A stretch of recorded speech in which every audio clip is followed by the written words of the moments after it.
DJ Nihilist here at FamFest 2022. I'm here with the Apothecary, an amazing producer specializing in deep dubstep.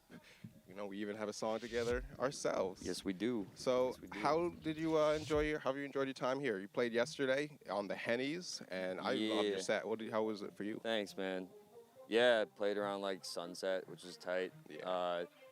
Honestly, very like fulfilling experience because every like festival I played this summer, there's always been like one little aspect. You know, like obviously you roll with the punches, you know. For sure. Yeah, it was just like this one was just proper as fuck. You know what I mean? It was like the experience that like you think of when like you think about like flexing a system. You know what I mean? Yeah. So I needed that shit. Yeah, man. I needed that shit, and Hell yeah, it was a good time. Yeah, man. Your music sounds great on that kind of system. Like, it's really primed for it. So for people who don't know, you are all about deep dubstep, a sound that evolved in the 2000s UK scene and is becoming more and more popular in here stateside the last few years. Extremely popular now. Hell yeah. So in your words, what is sound system culture all about, and why do you feel like you connect so deeply with it? Well, to me, you know, like what drew me to music festivals in general is like obviously the music is fucking sick. It's awesome to see, you know, like music in this setting, but like, you know, you go to a festival and like what you really get from it to me is like you get that genuine, you know, like human to human experience that you're really like deprived of so much in just everyday life. So, you know, for me, like part of like what sound system culture is just like, you know, the coming together of, you know, we're all just humans. We all have the same basic needs, and, you know, we hear some sounds that make us go crazy, and like, you know, we connect on it. You know, like I'm still like learning a whole lot about like the actual history and like where sound system culture comes from. You know, like it's a deep back history. in like when they were doing like, you know, sound clashes and stuff like that. For sure. And you know, I wouldn't say that I'm like the most knowledgeable person about those kinds of things, and like, but you know, like I have what it means to me for sure. Yeah, absolutely. And yeah, you know, like, you know, obviously like trying to educate myself, like give respect to like, you know, what the thing I love doing comes from, you know what I mean? And yeah, man, it's awesome to see the music that I've loved for so long, like just become popular. So yeah, you love making dubstep. You actually last night you shouted out a lot of unreleased tracks in your set. And I know just personally you're someone who loves to let tracks marinate before you release them. So talk a little bit about how you plan releases and what almost like the concept of stacking plates, if you will. How do I plan releases? That's actually something that I am, you know, pushing myself to really get a lot more serious about. You know, you're right, I play a lot of unreleased music, but I've been sitting on a lot of it for a while, you know what I mean? I'm very particular, you know, it'd be safe to say that I'm a perfectionist when it comes to like mix downs and stuff like that.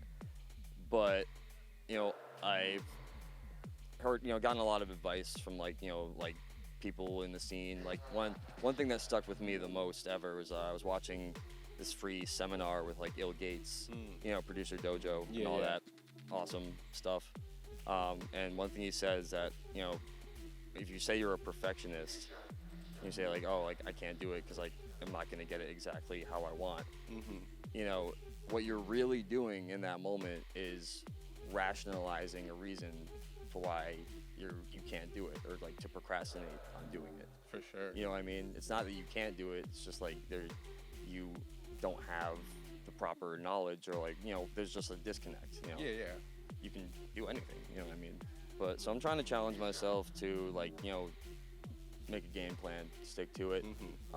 I really loved the way that you handled the release of your EP with like, you know, like the promotion that you did, and like you even had like the whole music video. No, it was tight, dude. Thank you. You did it. You did that properly, and like that's just something I need to like take more seriously. No, I appreciate that. I definitely put a lot of effort into trying to make sure I, promoted it well. So that means a lot to me. Thank you. If you ain't seen that shit, check it out. Genetic Engineering EP. Our collab is on that as well. Yes, Pirate Dub. A lot of people tell me that's their favorite song on the project. So the last few years, you've been on a tear across New England with the collective Goop Troop. So talk a bit about how you got involved with them and what being involved with that group, how it inspires or influenced your project. Well, that's really like, the core of it is, our manager, Dario, he, chose the people that he believed were, like the best producers, and like, I'm not like trying to say we're, the best producers, but like we all have an undeniable passion for what we do, and we all push each other to, just do the thing essentially, like we have a very like, like open, like we can say whatever we want to each other about this and that. And it's great because like, it obviously like we're a music collective, but like those are my friends, you know what I mean? Like it's so much more than just like us producing music and whatnot together. Like those people are really my family. And yeah, just like all that and like having that support system has definitely helped me grow a lot, I think, I mean, if it wasn't for the Goop Troop, I would not be on any of these festivals that you're seeing, I'm not always like, promoting myself or pushing myself out there. I'm an artist. Yeah. You know what I mean? I make the art.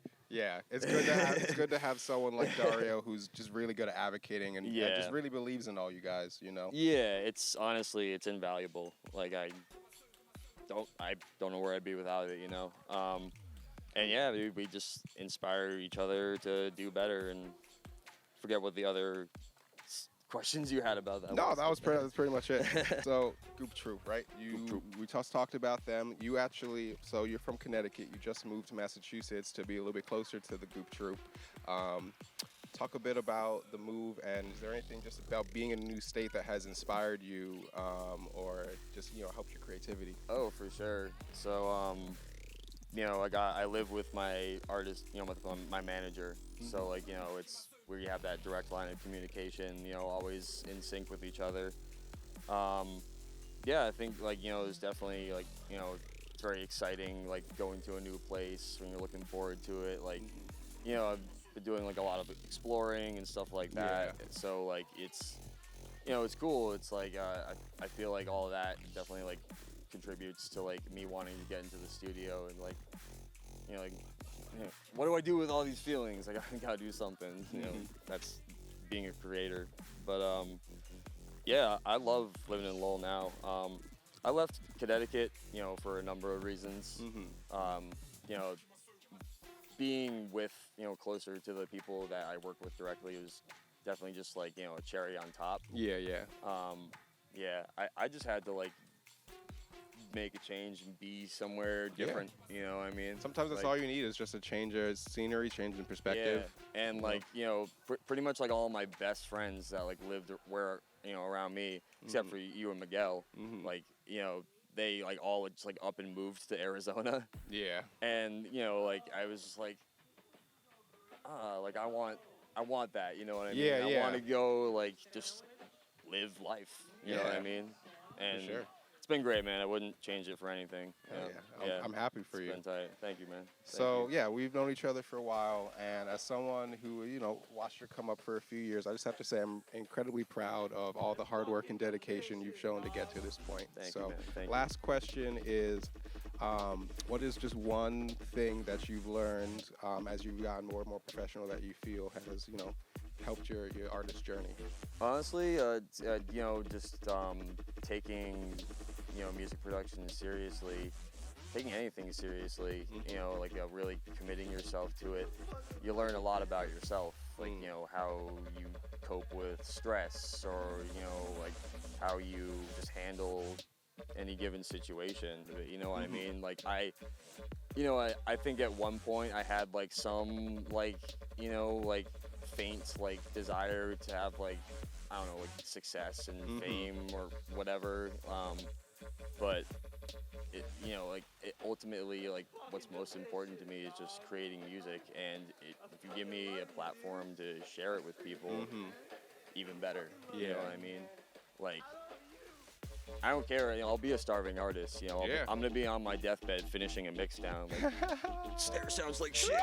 So we can't wait to hear what songs you have coming out. We can't wait to see more sets from the Apothecary. Hell yeah. Tell people where they can find you.